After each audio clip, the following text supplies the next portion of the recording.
자, 신나는 금요일. 오늘도 돈 벌기를 즐겨볼까요? 신나게 돈 벌 수 있는 오늘의 돈이 되는 이슈. 그 첫 번째 주자는 윤석 전 경제평론가와 함께합니다. 어서 오세요. 네, 안녕하십니까. 네, 신나는 금요일인데 목이 갑자기 메네요. 네, 이 무역 수지가 14개월 연속 역대급 적자 행진을 이어가고 있습니다. 계속되는 무역 수지 적자 어떻게 된 건지 그 배경을 좀 살펴볼까요?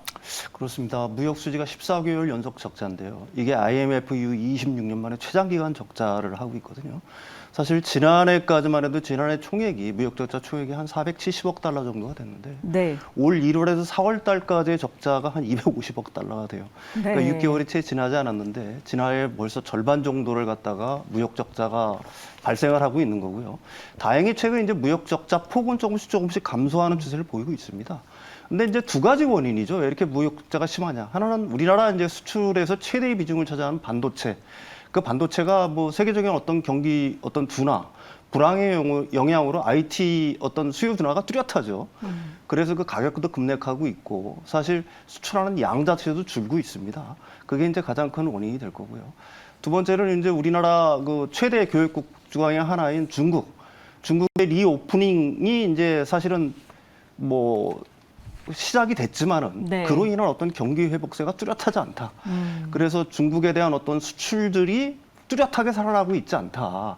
오히려 심한 경우에는 중국에 대한 어떤 무역 적자도 발생하고 있는 거. 우리나라의 어떤 최대 수출국이면서 최대 그 흑자국이었는데 네. 이게 오히려 우리나라가 적자국으로 반전하면서 사실은 무역 적자가 이런 어떤 두 가지 이유 때문에 심화되고 있다. 이렇게 봐야 됩니다. 네, 예, 예. 14개월 연속 무역 적자 얘기를 하려니까 목이 맸나 본데요. 이 대중국 수출과 또 반도체 업황에 따른 마이너스가 계속되고 있고 문제는 이 같은 상황에서 재정 수지도 마이너스 폭을 키우고 있다는 점인데요.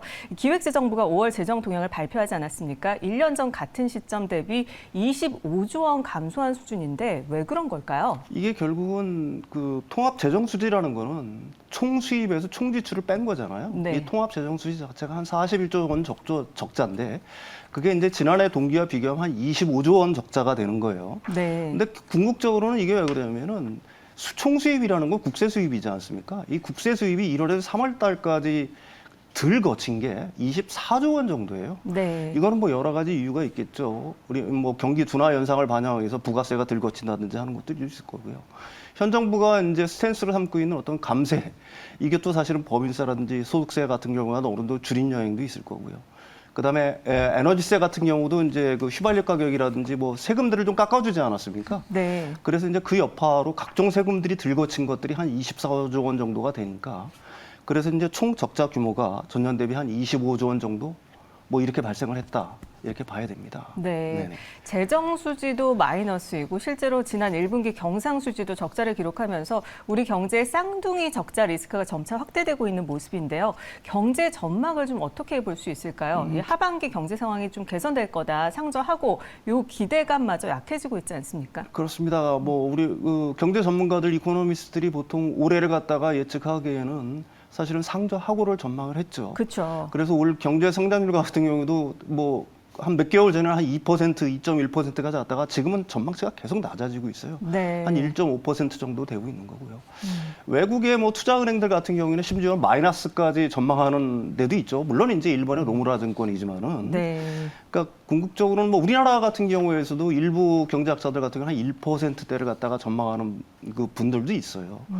따라서 지금 어떤 무역 수지가 지금 무역 적자 규모 폭은 점점 줄고는 있지만은 올해 안에 반전되기는 좀 힘들 것이다라는 견해가 지배적입니다. 왜 그러냐면 결국은 이제 그 성장률이라든지 무역 수지가 흑자로 돌아서기 위해서는 아까도 말한 두 가지 요소, 즉 반도체 경기가 좀 살아나야 되는데 그게 빨라야지 3분기. 늦으면 한 4분기 정도에 좀 반등할 가능성이 있는 거고요.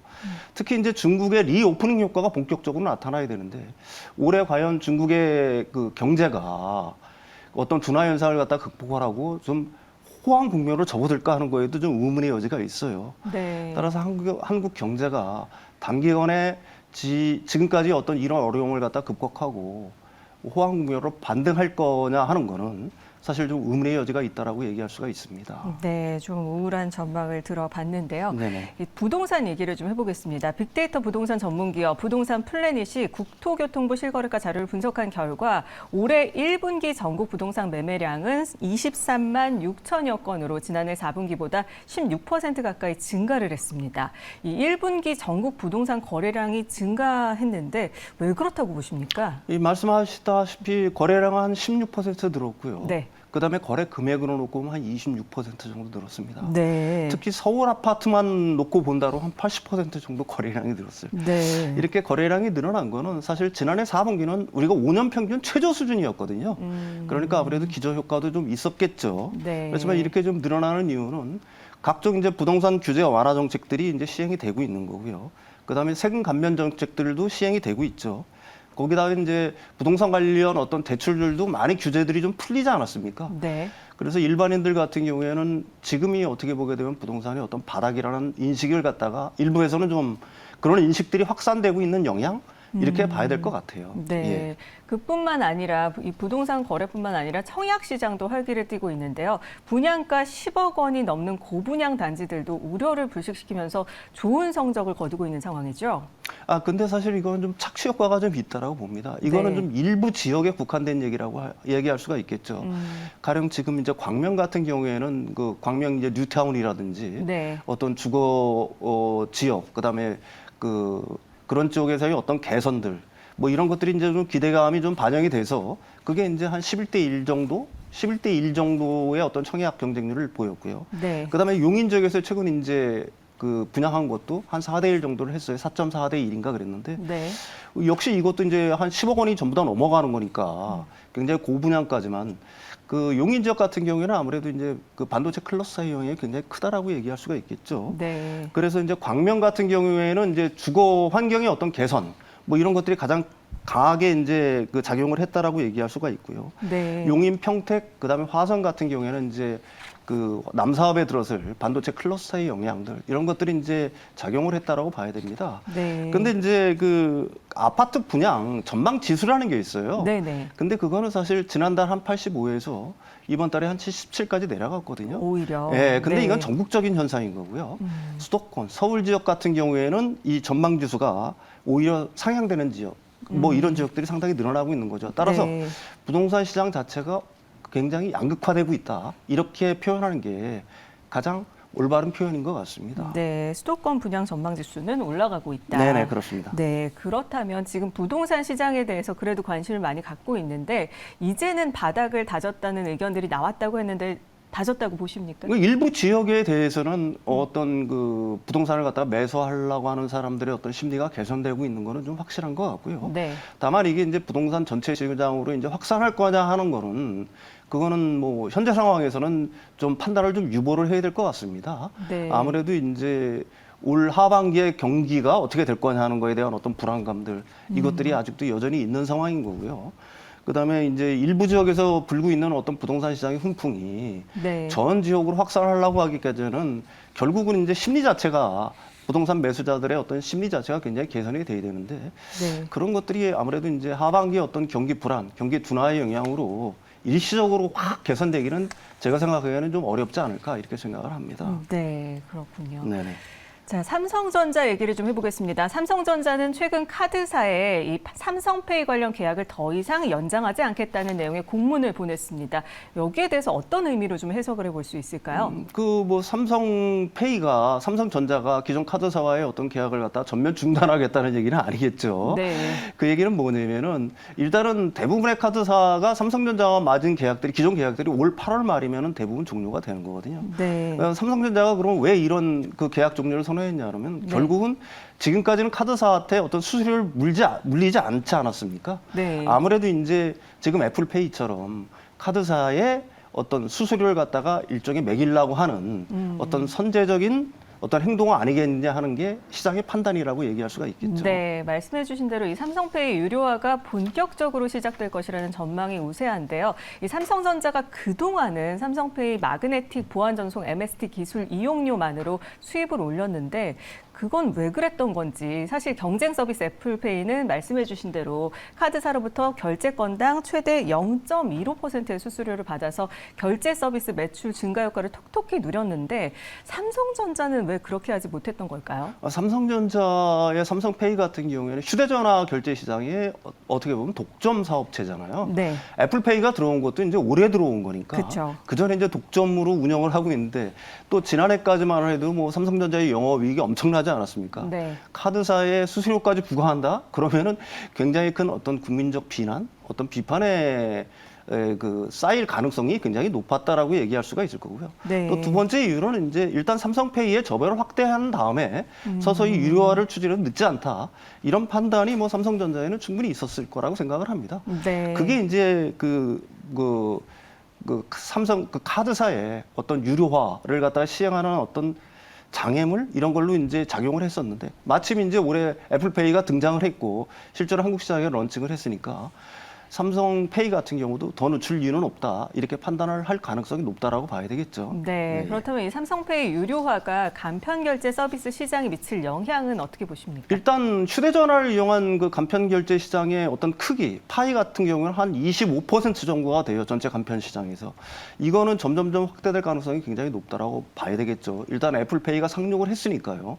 두 회사 간의 어떤 경쟁이 좀 어느 정도 이루어지면서 점차 어떤 시장 점유율 자체도 앞으로 점점점 늘어날 가능성이 굉장히 높다. 이렇게 봐야 될 겁니다. 네, 좋습니다. 네. 자, 이번에는 증권업계 얘기를 좀 해보겠습니다. 이 SG증권발 폭락 사태 과정에서 차익 결제 거래, CFD 손실 우려로 인해서 증권업계가 1분기 어닝 서프라이즈를 기록하고도 웃지를 못하고 있는 상황인데요. 자세한 내용을 좀 알려주시죠.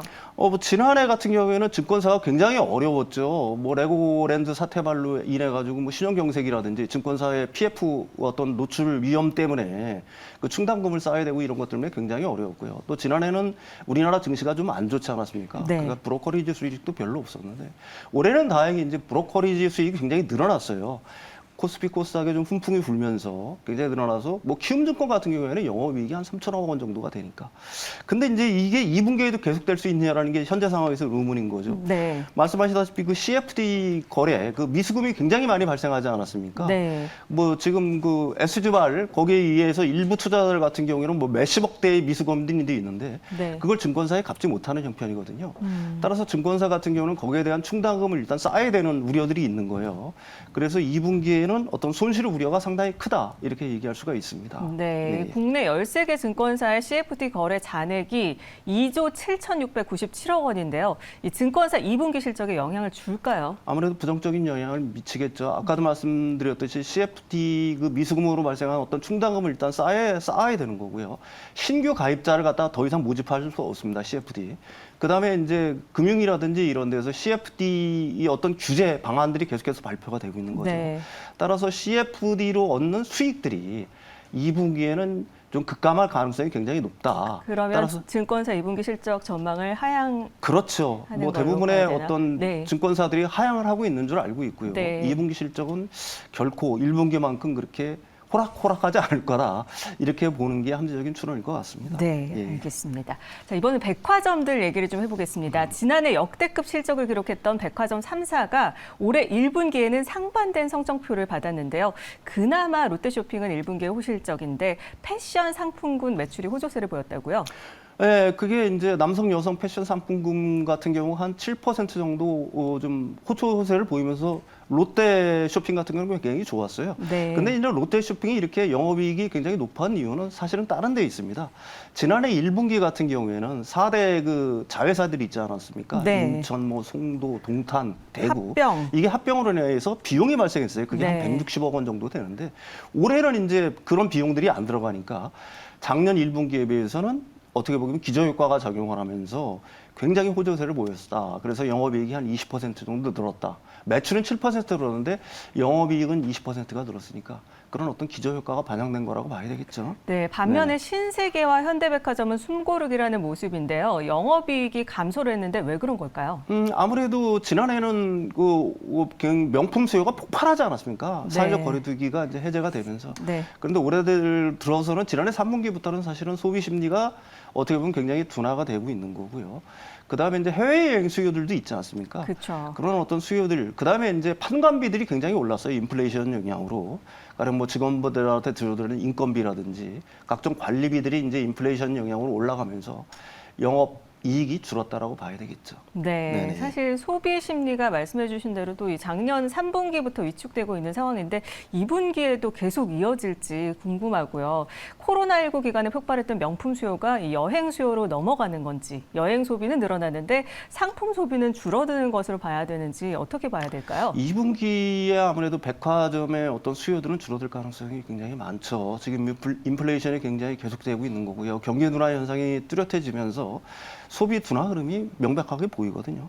거기에서 이제 기존의 여행 수요들 같은 경우 올해 폭발을 하고 있지 않습니까? 네. 그러니까 많은 사람들이 백화점에서 명품을 쇼핑하는 대신 해외여행을 간다고 보는 게 합리적이라고 봐야 되겠죠. 그리고 해외에서 사는 그렇죠. 모습이죠. 해외에서 살 수도 있고요. 네. 또 해외여행에 돈을 쓰니까 사실은 그만큼 돈을 쓴 만큼 명품에 대한 수요는 줄어들 수도 있겠죠.